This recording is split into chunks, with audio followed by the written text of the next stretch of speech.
Tunggangi ombak 4. Setiap kesulitan pasti ada masalah di belakangnya. Kepala saya mau retak beberapa kali rasanya di tahun ini. Slow down ekonomi dan shifting market seperti sebuah kapal berlayar lurus tiba-tiba nahkoda banting setir cikar kanan, belok kanan tiba-tiba, gaya lurus berubah menjadi membelok membuat perahu miring hampir terbalik, agar seimbang. Semua orang dan beban di kapal geser segera ke kanan agar seimbang, mempertahankan keseimbangan dalam kemiringan adalah posisi saya. Saat ini, yang tujuannya satu, kapal tidak terbalik, karena apa? Berbeloknya benar, arahnya diubah, namun kapal sudah terlanjur jalan lurus, melambatkan kapal juga tidak mungkin, yang terbaik di antara terburuk adalah tidak mengurangi kecepatan namun memindahkan semua beban ke arah kanan seiring belok akan yang dilakukan, karena memang daya dorongnya ke kiri, yang akan membuat kapal terbalik ke arah kiri. Karena berat di kiri semua, memindahkan tim ke kanan dalam seketika adalah sebuah tantangan, merubah haluan adalah sebuah masalah. Mengganti arah tujuan adalah perubahan terberat. Beginilah dunia korporasi, yang biasa disebut dengan corporate action sudden shifting, dalam sebuah organisasi yang besar, maka melakukan perubahan kecil saja bisa menimbulkan goncangan atau setidaknya ketidaknyamanan dalam suasana kerja, apalagi perubahan besar, atau major changes. Seperti PT Pos yang jasa surat menyurat dokumen sudah mati suri dihajar email, instant message, dan terakhir Gojek. Kalau Anda direksi PT Pos Anda mau apa? Atau Anda berbisnis cetak foto, seperti Fuji, Kodak, di mana sekarang ponsel dan printer sudah bisa menggantikan pekerjaan Anda. Pasar bergeser. Anda sebagai profesionalnya, apa yang Anda lakukan? Anda pebisnis wisata dan kuliner serta hospitality. Bahkan bila corona benar-benar hilang dari dunia besok pagi, apakah pasar langsung kembali normal? Saya ragu, orang sudah terlanjur trauma melihat orang bersin, orang sudah terlanjur takut bila mendadak sesak napas. Orang sudah terlanjur melihat negatif ke mereka yang tidak memakai masker. Yang jelas, saat ini banyak orang yang wondering what happened, nggak tahu yang sebenarnya terjadi. Jika Anda tidak tahu, atau tahu sedikit, maka setiap tindakan Anda pasti tidak pas, dan pasti menimbulkan kekesalan, frustrasi bahkan fatigue patah arang. Mungkin ini juga yang terjadi dengan saya sejak awal tahun ini. Memang sejak tahun lalu kami sudah bersiap-siap melakukan hibernate seperti polar bear menghadapi musim dingin, makan kenyang dan diam. Secara korporasi menata hal itu dilakukan hingga Januari, tapi itu di perusahaan, namun saya pribadi adalah saya, yang juga punya master plan yang juga punya ambisi dan tujuan. Dalam organisasi besar, kata kesepakatan dan kolaborasi memerlukan tepo seliro, pengertian dan anggukan bersama. Walau Anda berat untuk setuju, namun Anda tidak bisa egois, apalagi Anda bukan pemilik mayoritas, namun Anda secara pribadi adalah Anda berdaulat penuh, Anda bisa memilih diam ikut arus besar atau melakukan hal yang lain. Hal lain yang berbeda dengan barisan utama, dan bagi saya itu sah-sah saja, toh tidak memakan pasar atau menggunakan network dari perusahaan atau grup besar tersebut, dan saya mulai lakukan di bulan Februari tahun ini. Karena berbeda, maka tidak ada resistensi apapun di holding. Waktu saya curahkan banyak dalam membangun organisasi kecil saya dimulai bulan Maret tahun ini tersebut. Ketika kartu nama baru diberikan, dengan alamat kantor baru maka kolega semua mengerti banget. Wuyek lagi melakukan tarian, rutinenya yang baru, pantes jarang ke Safran, pantes jarang ke Sanjaya. Pantes gak nongol di Rawamangun, pantes banyak di sini sekarang adalah kalimat yang diucapkan banyak rekanan, kebiasaan lama, kawan-kawan lama sejak dulu sudah tahu. Saya ini memang hobi sekali mengubah layar, memasuki lingkungan bahkan dunia baru, dengan segala serangan dan jebakan di dalamnya, sudah menjadi asupan rutin. Orang yang baru mengenal akan kaget, kemarin bikin A, sekarang jualan B. Apa sih maunya MWP ini, yang tahu saya dengan panggilan, MWP, Bosman, Sontoloyo, sudah jelas tidak tahu kebiasaan saya ini. Mereka yang kenal saya sejak zaman saya dipanggil, Mas Wuyek, sudah tidak kaget lagi, sudah hafal bahwa hobi saya ini creating new venture. Sekarang apa yang membuat kepala hampir retak? Mendadak dunia perbankan membatasi kreditnya terutama kredit investasi, kemudian bank hanya memfokuskan kepada kreditur yang ada, lalu bank hanya memfokuskan pada pembiayaan saja, sehingga saya beralih kepada non-banking financial company. Mereka mereview rating, ya terang aja nggak bisa terlihatlah namanya juga baru mulai.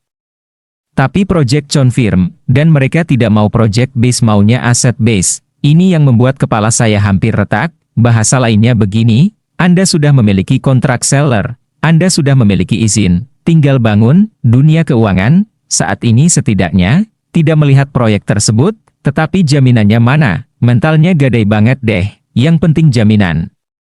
Saya mencatat selama 6 bulan ini lebih dari 35 lembaga keuangan bank, non-bank, private placement dari korporasi besar. Individual investor saya sambangi, semua sama, sulit bergerak atau manajemennya lagi menahan diri, sementara saya mau menyalip di tikungan, dikala masa sepi, dikala orang pada ngerem semua, mereka nggak nyaman.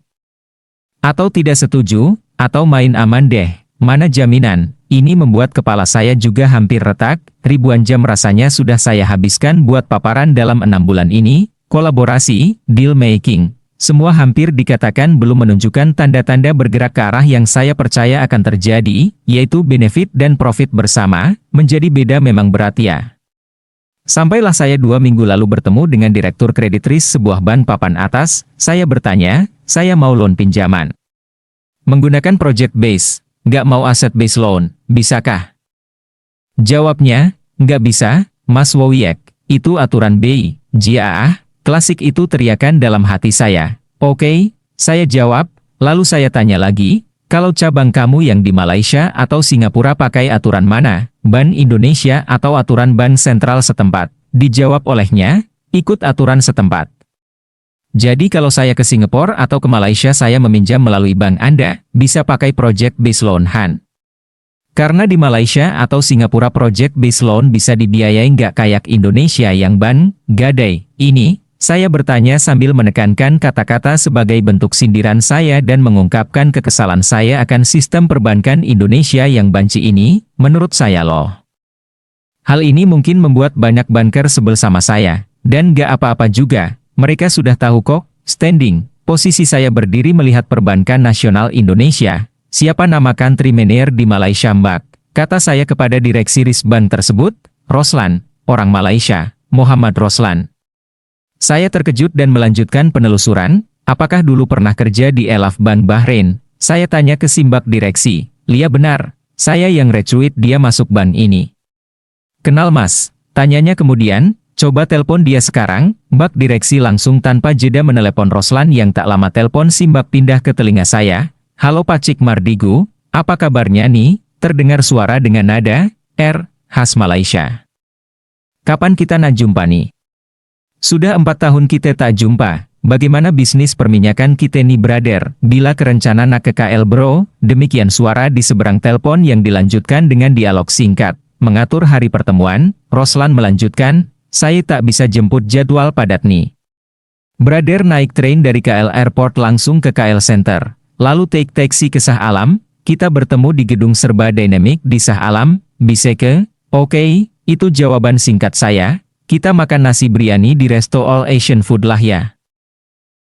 Setuju, jawaban Roslan di seberang telepon tersebut. Esoknya saya pun makan siang dengan ketiga sahabat lama saya, Mustaqim, Rosli dan Roslan yang kesemuanya sudah saya kenal sejak 6 tahun lalu, di mana waktu itu saya berniat menerbitkan sukuk obligasi syariah di mana Elaf Bank of Bahrain jadi lead arrangernya, Roslan lah yang jadi pick. Namun sayang ketika itu di saat bersamaan Bank Mandiri menyetujui kredit saya sehingga sukuk kami tunda penerbitannya, namun sejak saat itu Roslan CS menerbitkan banyak sukuk untuk perusahaan di Indonesia di mana saya yang mengenalkan jaringan di Indonesianya. Inilah bodohnya kita. Jadi, apa yang bisa kita bantu bro? Roslan buka percakapan.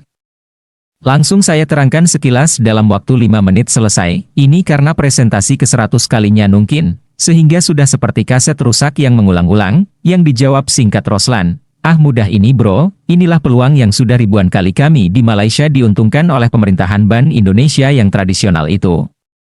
Itu yang buat kita banker Malaysia dan Singapura banyak peluang bisnis yang model ini, intinya kita bisa biayai, kita bisa danai, caranya begini, loan based. Aset di Malaysia hanya untuk perusahaan Malaysia, jadi bro harus buka perusahaan di Labuan, 100% milik bro, tapi perusahaan Malaysia kan, lalu proyeknya walaupun di Indonesia kita bisa biayai karena kita tidak lihat aset tapi melihat cash flow. Ini cash flow bagus, aset tak ada tak masalah. Siapkan 7%-nya dari nilai project, cash sebagai equity participation, sisanya biar kami yang kerja. Setuju bro, saya salami tangannya sambil berpikir. Bagaimana cara buat perusahaan di Labuan ya? Mudah-mudah ini solusi yang didapat di tengah kelesuan atau krisis sedikit di Indonesia. Gara-gara kesulitan ini saya melihat peluang di tempat lain yang semoga jadi solusi. Setidaknya bisa merekatkan tengkorak kepala saya saat ini. Sahabat, kisah di atas adalah rekaman keresahan saya 5 tahun lalu soal project-based versus asset-based loan yang memperlambat gerakan ekonomi NKRI ini. Bukan saya yang bilang, saya merasakannya. Partner saya Roslan Banker Malaysia yang menguatkan statement saya. Keresahan 5 tahun lalu, membawa saya bersama anak-anak muda inspiratif. Untuk mendirikan Santara, butuh 5 tahun, bayangkan kalau saya menyerah. Untung saya selalu ingat prinsip yang jadi judul buku ini, sekali layar terkembang. Surut kita berpantang, PAC.